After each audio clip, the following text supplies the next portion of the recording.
Welcome to Sifton School online classes. This is Sanjeev Kumar, your English teacher. Today I am going to explain a lesson for class 8 and the chapter is Looking Back at Life by Ruskin Bond. Ruskin bond का नाम सुनते ही आप सभी सोच रहे होंगे कि ये एक विदेशी लेखक हैं, लेकिन मैं बता दूं, he is an Indian writer. He has written more than 500 short stories as well as number of novels. He lives in Mussoorie. Mussoorie में वो रहते हैं और ये जो लेसन है जिसमें अराउंड 1955 का वर्णन किया गया है, जो कि उनके ऑटोबायोग्राफी का एक एक्सट्रैक्ट है, अंश है. He has received Sahitya Akademi award, Padma Bhushan and Padma Vibhushan as well. Now the question is, what is autobiography and what is biography? जब कोई अपनी जीवनी के बारे में या उससे जुड़ी घटनाओं का जिक्र करते हुए एक बुक पब्लिश करवाता है तो उसे ऑटोबायोग्राफी कहते हैं. वहीं दूसरी तरफ अगर कोई व्यक्ति किसी दूसरे व्यक्ति की जीवन वृत्तांत को लिखता है, उसकी जीवन यात्रा को लिखता है या उससे जुड़ी घटनाओं के बारे में लिखता है तो उसे बायोग्राफी कहते हैं. Now coming on the chapter, which starts with 5 books name. The first one, A. Diary of a Young Girl, written by Anne Frank. This is an autobiography. Wings of Fire. This is written by Abdul Kalam Azad. Again, this is an autobiography. C. Little Woman, written by Louisa May Alcott. D. Boy Tales of Childhood by Ronald Dahl. And E. Treasure of Island by R.L. Stevenson. Now the lesson starts.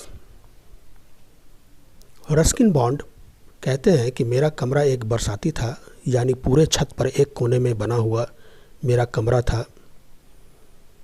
सीढ़ियाँ building के बाहर सड़क पर निकलती थी, इसलिए यह काफ़ी प्राइवेट था. मैं अपने परिवार वालों से दिन में 2 या 3 बार ही मिला करता था जब मैं खाना खाने नीचे जाया करता था. सीढ़ियाँ काफ़ी स्टीप थी, यानी खड़ी सीढ़ियाँ थी. स्टीप का मतलब जिस पर चढ़ने और उतरने में लोगों को परेशानी होती है, इसलिए लोग भी कम ही आया जाया करते थे मुझसे मिलने के लिए. लेकिन सोमी, हरिपाल, कृष्णा और रणबीर ये मुझसे मिलने आया करते थे, चूँकि वो मेरे दोस्त थे. सुबह सबसे पहले कमरे की सफाई करने वाली एक मेड आया करती थी. कमरे के ठीक अपोजिट में एक बनियान ट्री यानी बरगद का पेड़ भी था, जिस पर गिलहरिया, गौरैया, कौवे और कई प्रकार के चिड़िया सुबह और शाम में आया करते थे. रात में चमगादड़ भी उड़ा करते थे. कुल मिलाकर यह एक ऐसा कमरा था जहाँ से मैं चारों तरफ सब कुछ देख सकता था. ये रूम राइटर यानी रस्किन बॉन्ड का कमरा था. आगे राइटर बताते हैं कि उनके बिल्डिंग के ठीक बगल से एक चौड़ा रास्ता गुजरता था, जो कि ज़्यादा व्यस्त नहीं रहता था, लेकिन जो भी गुजरते थे उनके एक्टिविटी बहुत ज़्यादा इंटरेस्टिंग हुआ करते थे. जैसे एक बॉक्स वाला जिसके सर पर एक बड़ा सा बॉक्स हुआ करता था. राइटर को लगता था कि वह उसमें दुनिया की हर ज़रूरत की चीज़ें रखता है, जैसे bread, biscuit, hair oil, safety pins, पजामा के लिए इलास्टिक वगैरह वगैरह. एक आया यानी मेड वो भी गुजरा करती थी. फिर एक रेंट कलेक्टर वो भी गुजरा करता था, जिसके बारे में लेखक सोचता है कि उसके दांत और नाक तो घोड़े के समान थे. एक पोस्टमैन भी गुजरा करता था उसी रास्ते, जिसके पास एक ब्रांड न्यू एटलस साइकिल थी. उस ज़माने में किसी के पास एटलस साइकिल होना एक बहुत बड़ी बात थी. एक फल वाला भी था जो बहुत तेज़ आवाज़ में चिल्लाकर अपने फलों को बेचता था. स्कूल गर्ल्स भी उस रास्ते आया जाया करती थी, जिनके सर पर रेड रिबन हुआ करता था. लेखक यानी रस्किन बॉन्ड अपने बरसाती वाले कमरे में रोज़ इन नज़ारों को देखा करते थे। When it rained, there was greater activity. जब बारिश होती थी तो लोगों के एक्टिविटीज़ यानी उनके काम बहुत ज़्यादा बढ़ जाया करते थे। औरतें दौड़ते हुए बाहर जाया करती थी। उनकी कोशिश होती थी कि सूख रहे कपड़ों को जल्दी से जल्दी वो उठा लें, लेकिन हवा अगर तेज़ होती तो कपड़े हवा के साथ उड़ने लगते थे और औरत उनको लेने के लिए उन कपड़ों के पीछे दौड़ती थी। सड़क कीचड़ से भर जाता था। साइकिल वाले भी जल्दी में होते थे। बुज़ुर्गों को अपने बड़े छाते के साथ संभल कर चलना पड़ता था, इसमें उन्हें परेशानी होती थी। छोटे बच्चे नंगे बदन बारिश में इधर उधर उछला कूदा करते थे। I had a window and 2 doors. One door at the top of a flight of 22 steps by which I entered the room. यानी मेरे कमरे में एक खिड़की और 2 दरवाजे थे। 22 सीढ़ियाँ चढ़कर कोई इस दरवाजे तक आता था और दूसरा दरवाज़ा सीमेंटेड छत पर खुलता था। अप्रैल के महीने में यानी गर्मियों के मौसम में दरवाजे और खिड़कियाँ रात दिन खुला रहते थे। चूँकि मेरे रूम में पंखा नहीं था, फ़ैन नहीं था। पहाड़ियों से ठंडी हवा आया करती थी, कभी कभी दिल्ली की तरफ से गर्म हवा भी आती थी, लेकिन ज़्यादातर तिब्बतन प्लेटों की तरफ से हवा आती थी, जिसमें काफ़ी राहत मिलती थी। Open doors and windows meant easy access for birds and other small creatures. यानी खुले दरवाजे और खिड़कियों से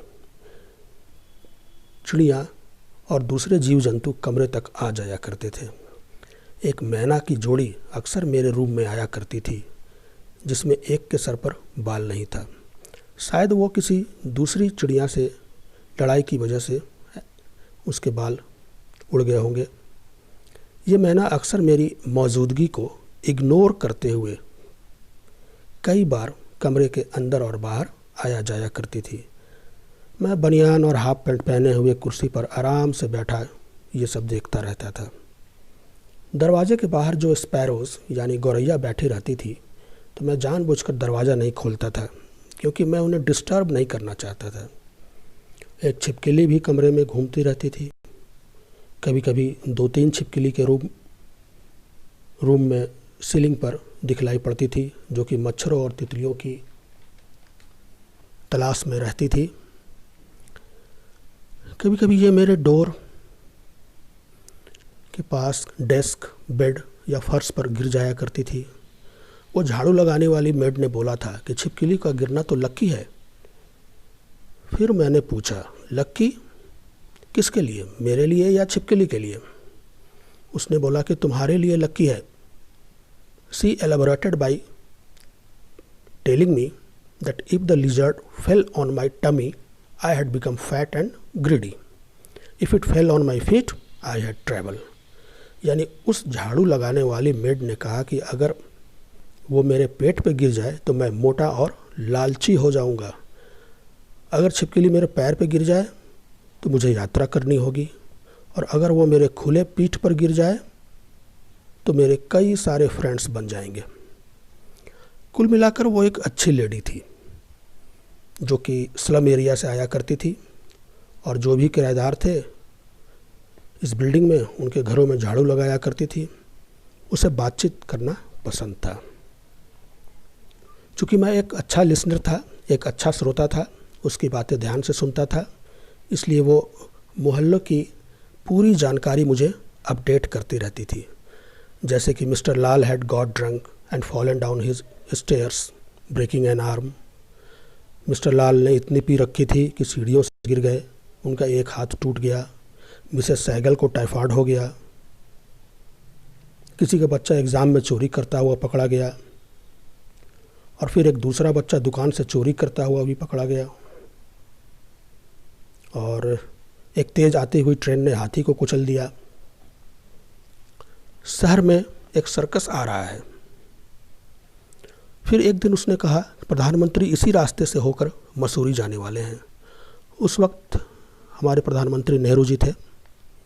फिर उसने बताया कि उसके कमर का दर्द तो ख़त्म ही नहीं हो रहा है।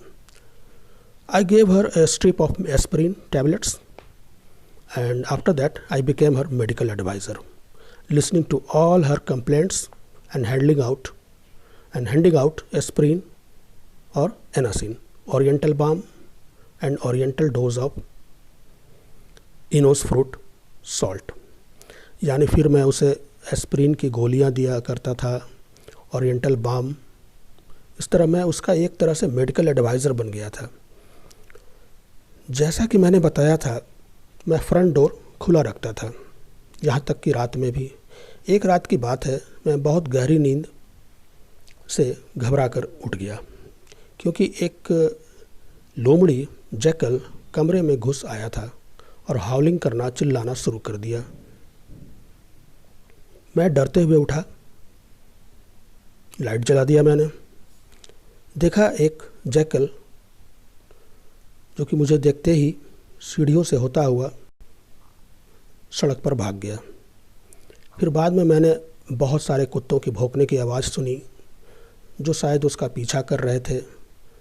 मुझे लगा मुझसे ज़्यादा जैकल तो उन कुत्तों से ही डर गया होगा। लेकिन उसके बाद रात में मैं फ्रंट डोर हमेशा बंद ही रखता था, लेकिन दिन में दरवाज़ा हमेशा खुला रहता था। एक सुबह नीली आंखों वाला एक सिख लड़का, जिसकी उम्र तकरीबन 12 साल के आसपास होगी, बगैर दाढ़ी वाला, खाकी हाफ पैंट और चप्पल पहने हुए दरवाजे के सामने आ गया। वो मुझे कुछ पल बहुत गौर से देखा, जैसे मैं एक इंडेंजर्ड स्पीसीज़ हूँ। फिर अचानक उसके मुंह से हंसी का फव्वारा छूट गया, और ये हंसी ऐसी थी जैसे गर्मियों के मौसम में बारिश की फुहार हो। ये लड़का सोमी था, जिससे मैं उसके भाई हरिपाल के घर पर मिला था। That is the end of the lesson. Difficult words with their meaning has been given separately on page number 43 of your book. Hope you will do it. See you in the next video. Till then, bye.